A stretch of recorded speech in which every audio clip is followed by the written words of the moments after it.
പ്രിയപ്പെട്ട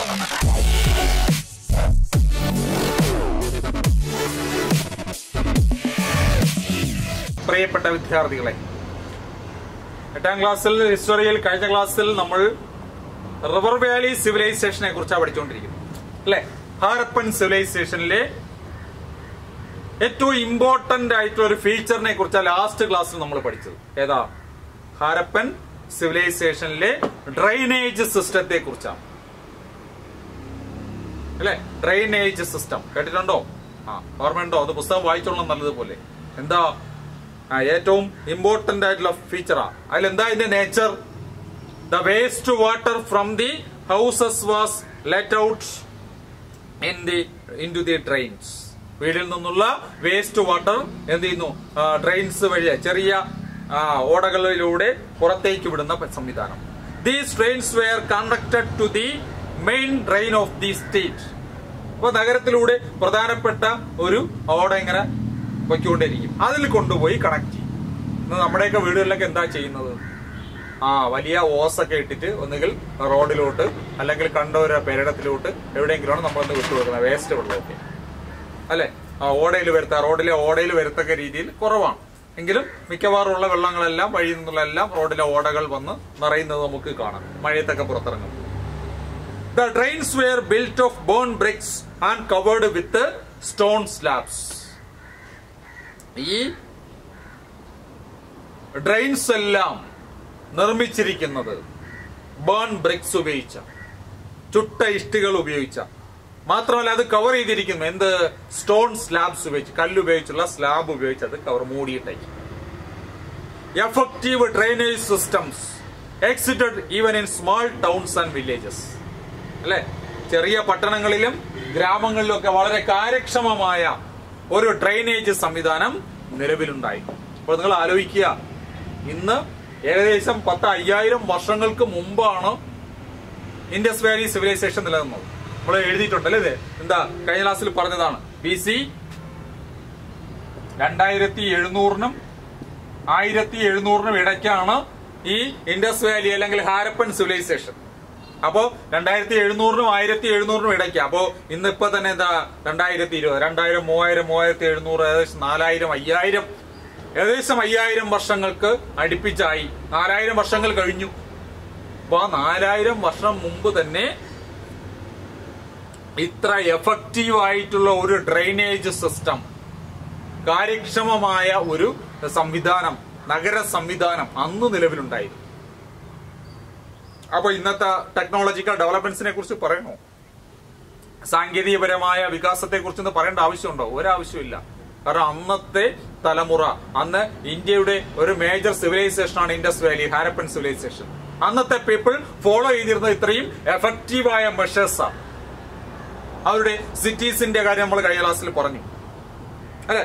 പ്ലാൻഡ് ആയിട്ടുള്ള സ്ട്രീറ്റ്സിനെ കുറിച്ച് പറഞ്ഞു. നഗരാസൂത്രണം, ആസൂത്രിതമായ നഗരങ്ങൾ, അതിനെക്കുറിച്ച് നമ്മൾ കഴിഞ്ഞ ക്ലാസ്സിൽ പറഞ്ഞു. അതുപോലെ ലാസ്റ്റ് നമ്മൾ പറഞ്ഞു നിർത്തി എന്താ? മോഹൻജദാരോയിലെ ഗ്രേറ്റ് ടാങ്കിനെ കുറിച്ചാണ്.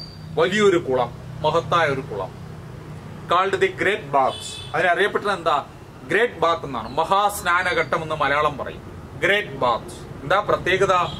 It is an evidence for the architectural skill of the people of the period. It was built entirely with burnt bricks. അതും അത് തന്നെയാണ്. വലിയൊരു കുളം നിർമ്മിക്കുന്നു. 4 സൈഡും പടവുകൾ ചുട്ട ഇഷ്ടികകൾ കൊണ്ട് നിർമ്മിക്കുന്നു. ഇവിടുത്തെ ഒരു പ്രത്യേകതയുണ്ട്. എന്താ? ശുദ്ധജലം അകത്തേക്ക് പോകാനും മലിനജലം പുറത്തേക്ക് പോകാനുള്ള ഒരു സംവിധാനം അവിടെ ഉണ്ടായിരുന്നു. മാലിന്യം പൊല്യൂട്ടഡ് ആയിട്ടുള്ള വാട്ടറിനെ പുറത്തേക്ക് വിടുവാനും അതുപോലെ എന്ത് ചെയ്യുന്നു പ്യുവർ വാട്ടറിനെ അകത്തേക്ക് കൊണ്ടുവരാനുള്ള ഒരു സിസ്റ്റം ഈ ഗ്രേറ്റ് ബാത്തിലുണ്ടായിരുന്നു. നമ്മളന്ന് മോട്ടോർ വെച്ചടിക്കും പോലെ.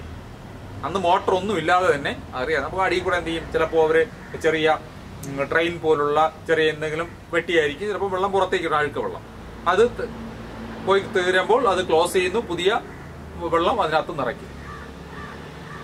ഇറങ്ങിപ്പോകാൻ വേണ്ടി പടികൾ കെട്ടിയിരിക്കും. അതിനകത്ത് പടം കൊടുത്തിട്ടുണ്ട് പുസ്തകത്തിനകത്ത് അല്ലെ, ഗ്രേറ്റ് ബാത്തിനെ കുറിച്ച്. അത് കാണുമ്പോൾ തന്നെ നിങ്ങൾക്ക് അറിയാം. പടവുകളും ഉണ്ട്, കുളവും കാണാം. അത് അന്നത്തെ ഏറ്റവും വലിയ ഒരു റിമൈൻസ്, അവശിഷ്ടമാണ്.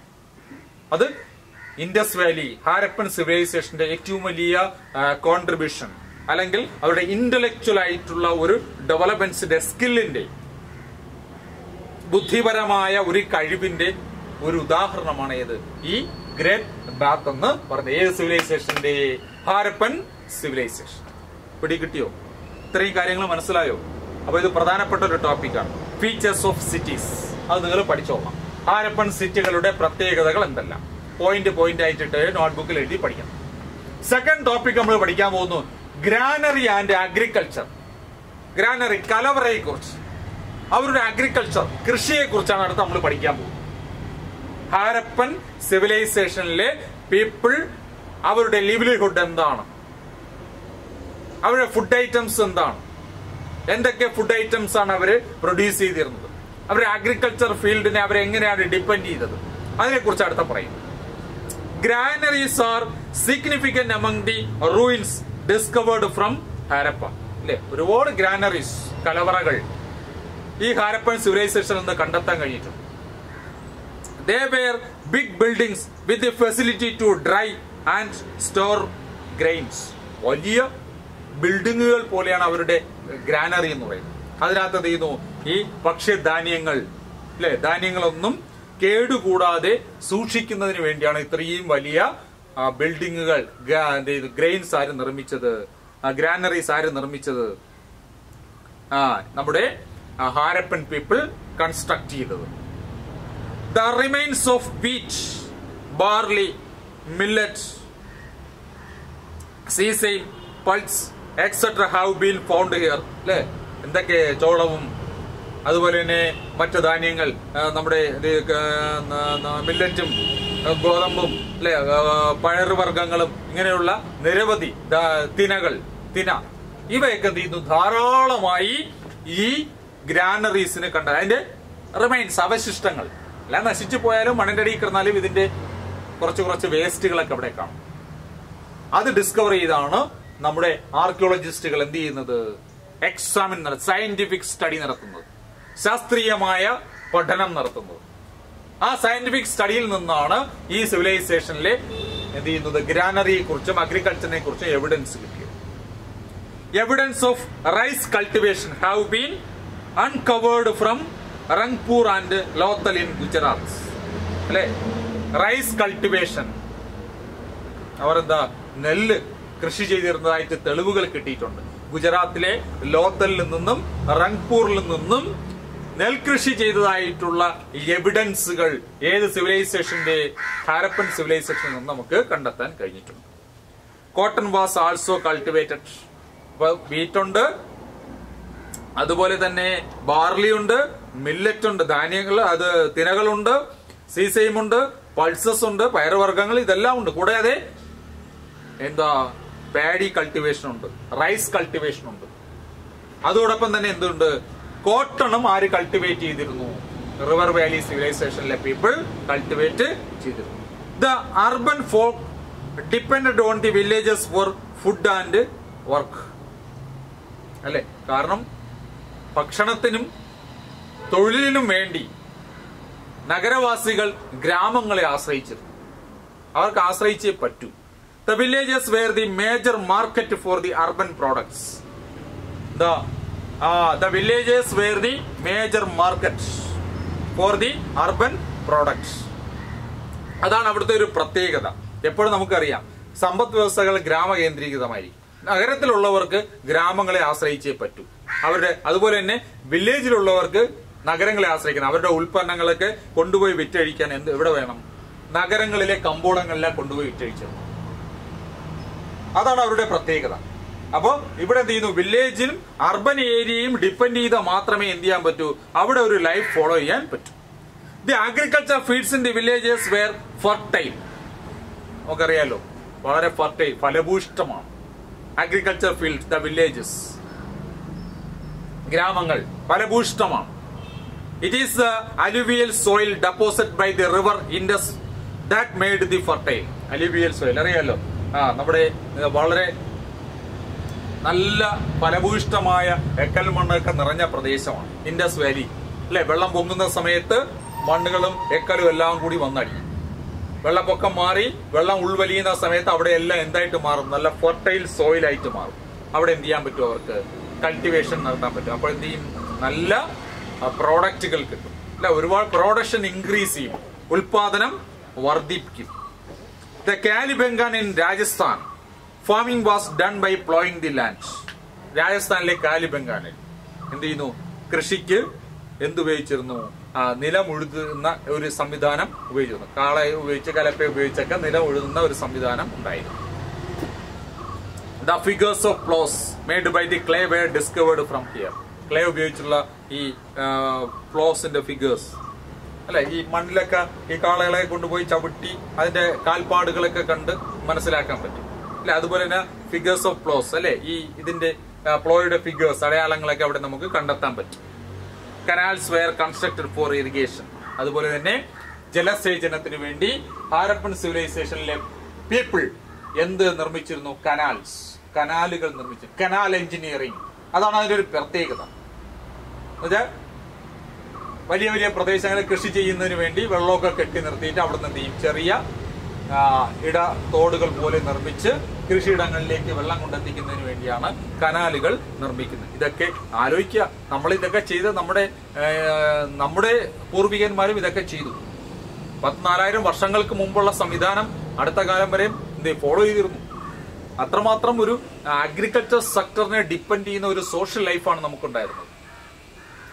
പിന്നെ in addition to agriculture animal husbandry also existed. അഗ്രികൾച്ചറിനെ പോലെ തന്നെ അവർ എന്തുണ്ടായിരുന്നു? അനിമൽ ഹസ്ബൻഡറി, മൃഗപരിപാലനം അവർ പ്രധാനമായി തൊഴിലായി സ്വീകരിച്ചിരുന്നു. Plenty of animal bones have been unearthed from here. ഭൂമിക്കടിയിൽ നിന്ന് ധാരാളം മൃഗങ്ങളുടെ എല്ലുകൾ അല്ലെ കണ്ടെത്തിയിട്ടുണ്ട്. കാരണം ഇത് സംസ്കാരം നശിച്ച സമയത്ത് ഈ പല രീതിയിലാണ് വെള്ളം കിട്ടാതെയും വരൾച്ചയും മറ്റ് പ്രകൃതിക്ഷോഭങ്ങളൊക്കെ ഉണ്ടായ സമയത്താണ് ഈ സിവിലൈസേഷനൊക്കെ ഡിക്ലൈൻ ചെയ്യുന്നത്. അപ്പൊ അങ്ങനെ ഡിക്ലൈൻ ചെയ്തപ്പോൾ ഇതെല്ലാം എന്ത് ചെയ്യും? അവശിഷ്ടങ്ങൾ മണ്ണിനടിയിൽപ്പെടും. അതൊക്കെയാണ് പിന്നീട് വെച്ച് നമ്മുടെ ആർക്കിയോളജിസ്റ്റുകൾ പഠനം നടത്തിയത്. The figures of rhinoceros and elephants made of clay also have been found. എന്തിന്റെയൊക്കെ? എലിഫന്റ്സിന്റെയും റൈനോസോസിന്റെയൊക്കെ എന്ത് ചെയ്യുന്നു? Made of clay have been also. കാരണം അവരുടെ പ്രത്യേകത അതാണ്. അവരെ ഏതൊക്കെ ആനിമൽസിനെ അവർ സപ്പോർട്ട് ചെയ്തിരുന്നോ അതിന്റെയൊക്കെ ക്ലേ മോഡൽസുകൾ അവർ എന്ത് ചെയ്യും? നിർമ്മിക്കും. കാരണം അവര് ഇപ്പൊ ഡാൻസ് നൃത്തം ചെയ്യുന്നുവെങ്കിൽ അതിന്റെ ക്ലേ മോഡൽസ് അവര് നിർമ്മിക്കും. അവർ വെച്ച് ആ ഓർണമെന്റ്സിന് കാരണം അവര് ഇപ്പൊ നമ്മള് ഫസ്റ്റ് ചാപ്റ്ററിൽ കേവ് പെയിന്റിങ്സിനെ കുറിച്ച് പഠിച്ചു. അവരുടെ സോഷ്യൽ ലൈഫിന്റെ ഓരോ സ്റ്റേജ് ആണ് കേവ് പെയിന്റിങ്സിൽ റെപ്രസെന്റ് ചെയ്തത്. അതുപോലെ തന്നെ നമ്മുടെ ഹാരപ്പൻ സിവിലൈസേഷനിലെ പീപ്പിൾ അവരുടെ ലൈഫ് സ്റ്റൈൽ എന്താണ്, അവരുടെ ആർട്ട് എന്താണ്, അവരുടെ ലിറ്ററേച്ചർ എന്താണ്, അവരുടെ അംബിഷൻ എന്താണ്, അവരുടെ ഫെയ്ത്ത് എന്താണ്, അതിനെ സംബന്ധിച്ചുള്ള ഒരു മോഡൽ അവർ കൺസ്ട്രക്ട് ചെയ്തിരുന്നു. അതാണ് അവരുടെ ഏറ്റവും വലിയൊരു പ്രത്യേകത. അതാണ് നമുക്ക് എന്താക്കി കിട്ടിയത്? ഒരു എവിഡൻസ് ആയിട്ട് നമുക്ക് കിട്ടും. They reared ox goat pig and sheep. എന്തെല്ലാം കിട്ടി? അവരുടെ പ്രധാനമായും അന്ന് അവർ ഡിപ്പെൻഡ് ചെയ്ത ആനിമൽസ് അല്ലെ, എലിഫന്റ്സ് ഉണ്ട്, റൈനോസറസ് ഉണ്ട്, ഓക്സ് ഉണ്ട്, ഗോട്ട് ഉണ്ട്, പിഗ് ഉണ്ട്, ഷീപ്പ് ഉണ്ട്.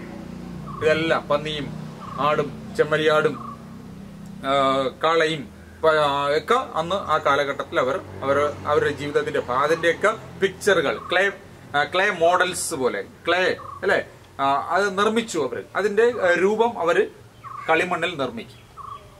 മനസ്സിലായില്ലേ? അവരോടൊപ്പം ഉണ്ടായിരുന്ന മൃഗങ്ങളുടെ രൂപം അവർ കളിമണ്ണിൽ നിർമ്മിക്കും. ഈ കളിമണ്ണിൽ നിർമ്മിച്ചു കഴിഞ്ഞാൽ നമുക്കറിയാലോ, കളിമണ്ണിൽ നിർമ്മിക്കുന്ന ഒരു സാധനം ഭയങ്കരമായ ബലമാണ്, സ്ട്രോങ് ആണ്. എത്ര കാലം കിടന്നാലും ഇത് പൊട്ടില്ല. ഇവിടെ കോൺക്രീറ്റ് പോലെ ശക്തിയുള്ള സാധനമാണ്. ഇതൊക്കെ മണ്ണിനടിയിൽ കിടന്നാൽ അതുപോലെ കിടക്കും. അതാണ് എന്ത് ചെയ്യുന്നു? ഹാരപ്പയിലും മോഹൻജദാരോയിലും എക്സവേഷൻസ് നടത്തിയപ്പോൾ ആർക്കിയോളജിസ്റ്റുകൾക്ക് എന്ത് ചെയ്യാൻ പറ്റിയത്? ഒരു എവിഡൻസ് ആയിട്ട് കിട്ടിയത്.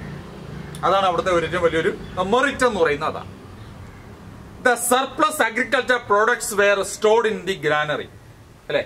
അവർക്ക് സർപ്ലസ് അഗ്രികൾച്ചറൽ പ്രോഡക്റ്റ്, മിച്ചം വരുന്ന കാർഷിക ഉൽപ്പന്നങ്ങൾ അവർ എന്ത് ചെയ്തു? ഗ്രാനറിയിൽ സൂക്ഷിച്ചു. The grains collected in the form of revenue were also kept in there. Grains collected in the form of revenue were also kept there. അല്ലെ, അവർക്ക് അവരുടെ വരുമാനത്തിന്റെ ഒരു ഭാഗം ഈ കൃഷിയിൽ നിന്നും മറ്റും കിട്ടുന്ന ഉൽപ്പന്നങ്ങളുടെ മിച്ചമായിരുന്നു. The grains thus stored were made available to the public. അല്ലെ, ഇതൊക്കെ എന്ത് ചെയ്യുന്നു? The grains thus stored were made available to the public. ഇപ്പോ പണ്ട് കാലങ്ങളിൽ നമുക്കറിയാം, രാജാക്കന്മാർ ഉൽപ്പന്നങ്ങൾ എന്ത് ചെയ്യുന്നു? മിച്ചം വരുന്നതൊക്കെ എന്ത് ചെയ്യും? സൂക്ഷിച്ചു വയ്ക്കും, ഒരു എന്തെങ്കിലും പ്രശ്നം വരുമ്പോൾ ജനങ്ങൾക്ക് നൽകുന്നതിന് വേണ്ടി. അപ്പോ such granaries are the evidence for the existence efficient administrative system. അപ്പൊ അന്നത്തെ ഭരണാധികാരികൾ, അഡ്മിനിസ്ട്രേറ്റേഴ്സ് എന്ത് ചെയ്യും?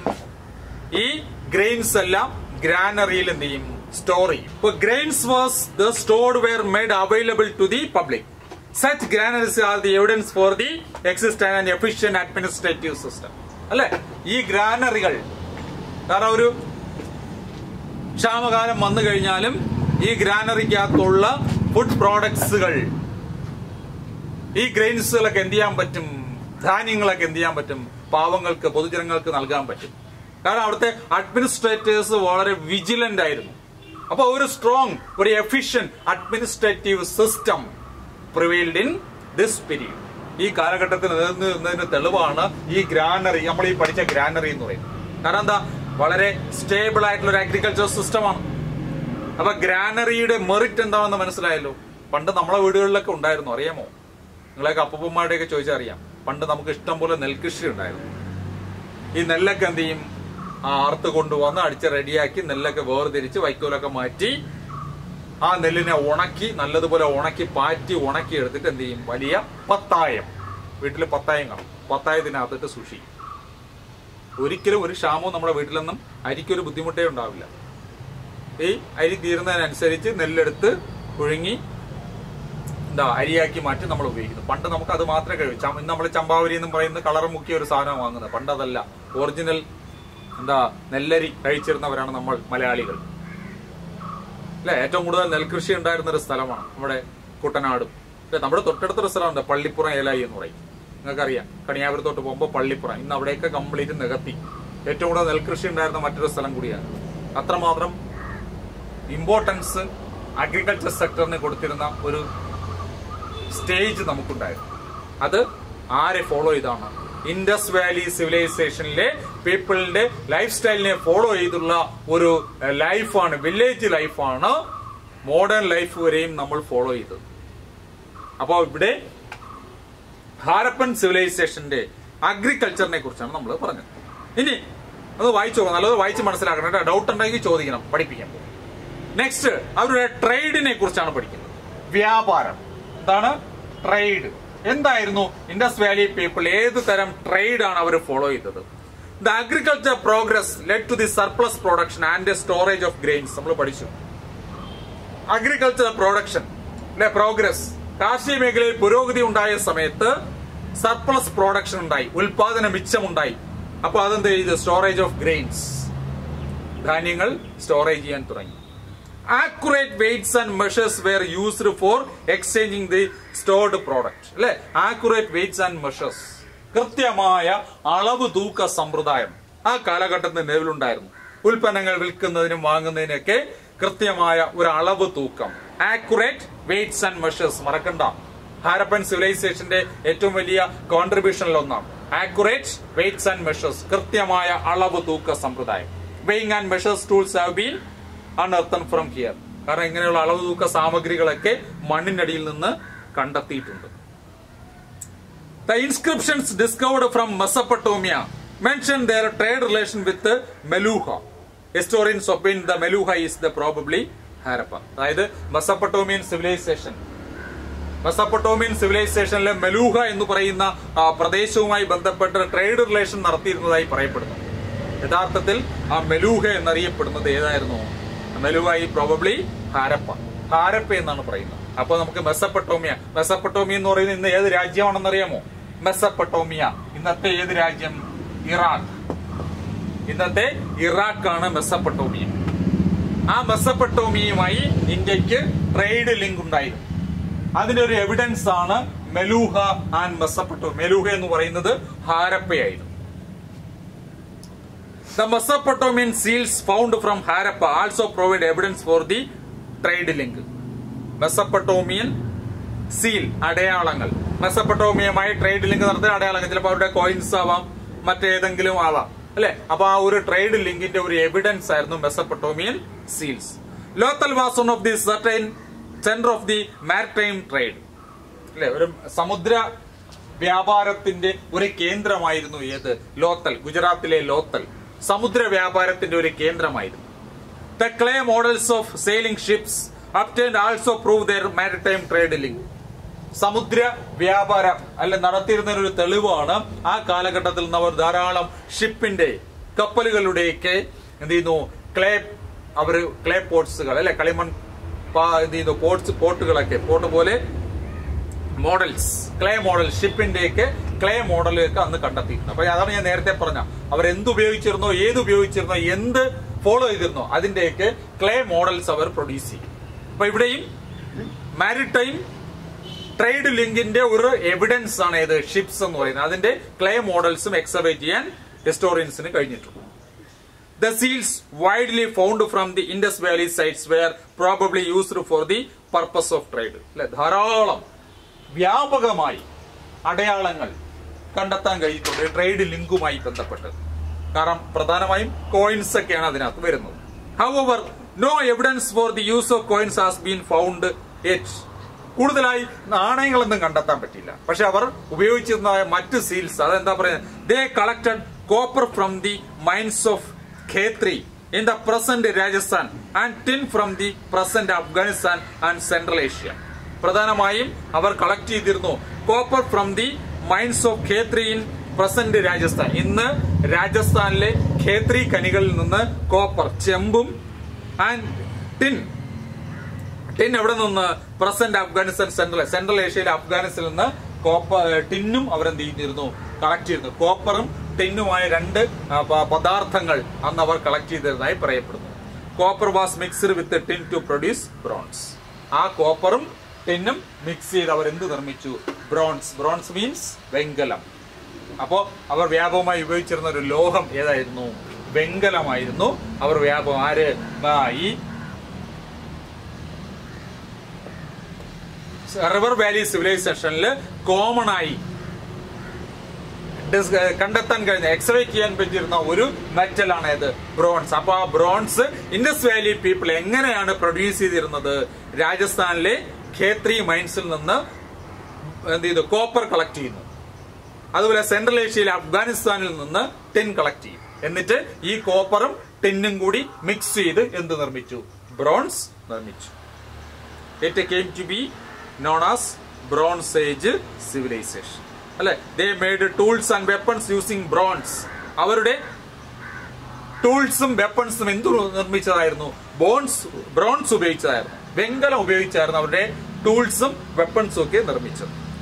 Since bronze was widely used in the Harappan civilization, അതുകൊണ്ട് തന്നെ ഹാരപ്പൻ സിവിലൈസേഷനിൽ ധാരാളമായി ബ്രോൺസിന്റെ എന്ത് ചെയ്യുന്നു? ബ്രോൺസ് ഉപയോഗിച്ചതായി കണ്ടെത്തിയിട്ടുണ്ട്. അതുകൊണ്ടാണ് it came to be known as bronze age civilization. ഞാൻ നേരത്തെ പറഞ്ഞതാണ്. അതുകൊണ്ടാണ് ഹാരപ്പൻ സിവിലൈസേഷൻ അല്ലെ റിവർ വാലി സിവിലൈസേഷനെ കോമൺ ആയിട്ട് ബ്രോൺസ് ഏജ് സിവിലൈസേഷൻ എന്ന് കൂടി വിളിക്കുന്നത്. അപ്പൊ എന്തുകൊണ്ടാണ് ബ്രോൺസ് ഏജ് സിവിലൈസേഷൻ എന്ന് വിളിക്കാനുള്ള കാരണം ഒന്ന് മനസ്സിലായല്ലോ. അതായത് ഹാരപ്പൻ പീപ്പിൾ എന്ത് ഉപയോഗിച്ചു? ബ്രോൺസ് പ്രൊഡ്യൂസ് ചെയ്തു. എന്തൊക്കെ ചേർത്ത? കോപ്പറും ടിന്നും മിക്സ് ചെയ്തു. അവരുടെ വെപ്പൺസും അതുപോലെ തന്നെ അവരുടെ ടൂൾസും എന്തുപയോഗിച്ചാണ് നിർമ്മിച്ചത്? ബ്രോൺസ് ഉപയോഗിച്ചാണ് നിർമ്മിച്ചത്.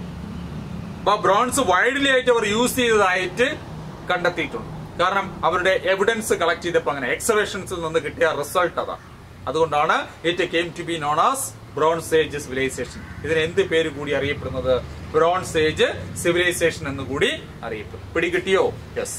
അപ്പോ നമ്മളെ ഹാരപ്പൻ സിവിലൈസേഷനിൽ പഠിച്ച കാര്യങ്ങൾ ആദ്യം പറഞ്ഞ Harappa, Dayaram Sahni, Mohenjo-daro, R.D. Banerjee, archaeological survey of India 1921, sir John marshal, അത്രയും കാര്യങ്ങൾ. പിന്നെ ഹാരപ്പൻ സിവിലൈസേഷനുമായിട്ട് ബന്ധപ്പെട്ട് നോട്ട്ബുക്ക് എടുത്ത് ഓരോന്ന് എഴുതണം. അവരുടെ ഫീച്ചർ ഓഫ് ദി സിറ്റീസ്, നഗരങ്ങളുടെ പ്രത്യേകതകൾ മുഴുവൻ എഴുതി വെക്കണം. പോയിന്റ് ആയിട്ട് എഴുതി വെച്ച് പഠിക്കണം.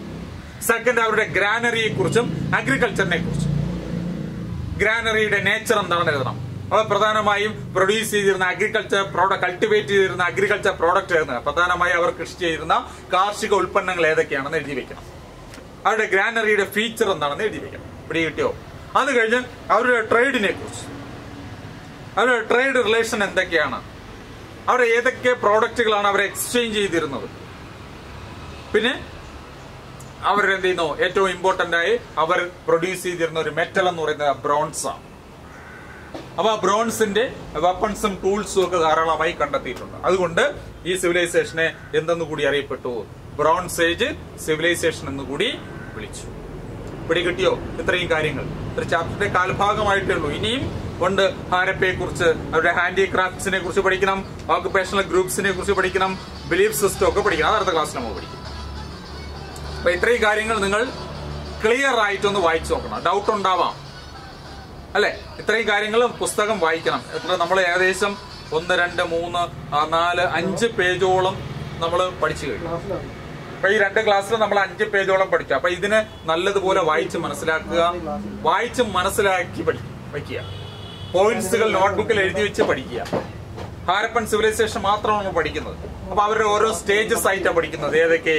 അവരുടെ സിറ്റികളെ കുറിച്ച് നമ്മൾ ആദ്യം പഠിച്ചത്, അവരുടെ ഡ്രെയിനേജ് സിസ്റ്റമാണ് പഠിച്ചത്. അത് കഴിഞ്ഞ് അവരുടെ ട്രേഡിനെ കുറിച്ചാണ് പഠിച്ചത്, ട്രേഡ് റിലേഷൻസിനെ കുറിച്ച് പഠിച്ചു അല്ലെ. പിന്നെ ഗ്രാനറിയെ കുറിച്ച് നമ്മൾ പഠിച്ചു, അവരുടെ കലവറ, ധാന്യപ്പുരകളെ കുറിച്ച്. കലവറ എന്നോ ധാന്യപ്പുര, കലവറ എന്ന് പറയുന്നേക്കാളും ധാന്യപ്പുരകളെ കുറിച്ച് നമ്മൾ പഠിച്ചു. പിന്നെ അവരുടെ അഗ്രികൾച്ചറിനും അതുപോലെ തന്നെ ഇമ്പോർട്ടൻസ് ആയിരുന്നു അഡീഷൻ ടു ആനിമൽ ഹസ്ബൻഡറി, മൃഗപരിപാലനം. കൃഷിയോടൊപ്പം അവർ ചെയ്തിരുന്ന ഒരു തൊഴിലാണ് ഇത് മൃഗപരി. കാരണം എന്താ?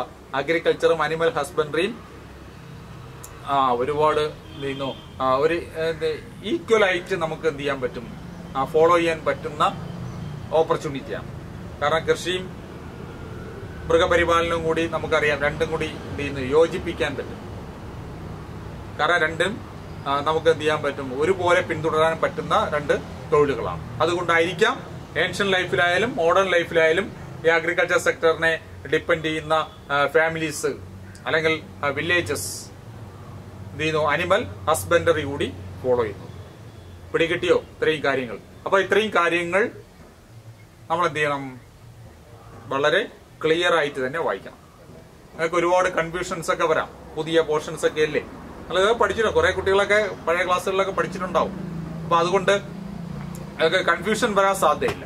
അപ്പോ ആ കൺഫ്യൂഷൻ വരാതെ നമുക്ക് എന്ത് ചെയ്യണം നോക്കണം. അതുകൊണ്ട് നല്ല രീതിയിൽ വായിച്ച് മനസ്സിലാക്കി എന്തെങ്കിലും ഡൗട്ട് ഉണ്ടെങ്കിൽ അടുത്ത ക്ലാസ്സിൽ ചോദിക്കാം. ഇത്രയും കാര്യങ്ങൾ നല്ലതുപോലെ നിങ്ങൾ വായിച്ച് മനസ്സിലാക്കുക. കാരണം പോർഷൻ പരീക്ഷയൊക്കെ ഉണ്ടാവും. അപ്പോൾ പരീക്ഷയ്ക്ക് മുമ്പ് ഇതൊക്കെ നമുക്ക് പഠിച്ചു തീർക്കണം. ഓക്കെ.